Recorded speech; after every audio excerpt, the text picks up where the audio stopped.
മാലിന്യ നിർമ്മാർജ്ജന സന്ദേശമുയർത്തി നഗരഹൃദയത്തിൽ മ്മടെ കുന്നംകുളം സ്ക്വയർ ഒരുങ്ങി. 80,000 രൂപ ചെലവഴിച്ചാണ് നഗരസഭ ആരോഗ്യ വിഭാഗം മ്മടെ കുന്നംകുളം നിർമ്മിച്ചിട്ടുള്ളത്.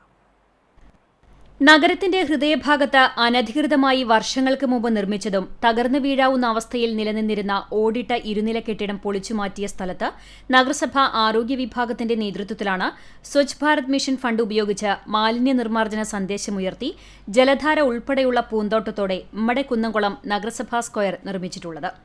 പഴയ ബസ് സ്റ്റാൻഡിന് അഭിമുഖമായി ടാക്സി പാർക്കിന് സമീപം ഗവൺമെന്റ് ആശുപത്രിയുടെ മതിലിനോടും നഗരസഭ എൽ ഷേപ്പ് കെട്ടിടത്തോടും ചേർന്നുള്ള സ്ഥലത്താണ് നഗരത്തിന്റെ സെൽഫി പോയിന്റ് എന്ന് വിശേഷിപ്പിക്കാൻ കഴിയുന്ന വിധത്തിൽ നഗരസഭാ സ്ക്വയർ.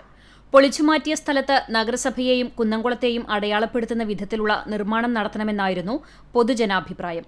ഈ അഭിപ്രായം മാനിച്ചാണ് നഗരസഭ ആരോഗ്യ ശുചിത്വ പരിപാലന വിഭാഗം ജലധാരയോടെ പൂന്തോട്ടം ഉൾപ്പെടെയുള്ളവ നിർമ്മിച്ചത്. നഗരത്തിലെത്തുന്നവർക്ക് കാത്തിരിപ്പ് കേന്ദ്രമായും സെൽഫി കോർണറായും ഭാവിയിൽ സ്ക്വയറിനെ ഉപയോഗപ്പെടുത്താൻ കഴിയുന്ന വിധത്തിലാണ് നിർമ്മാണ പ്രവർത്തനങ്ങൾ നടത്തിയിട്ടുള്ളതെന്ന് clean city manager Attlee P John പറഞ്ഞു. നഗരസഭയുടെ പുതുവത്സര സമ്മാനമാണ് രാത്രിയിൽ നക്ഷത്രത്തിളക്കത്തോടെ ശോഭിച്ചു നിൽക്കുന്ന മ്മടെ കുന്നംകുളം. CCTV news Kunnamkulam.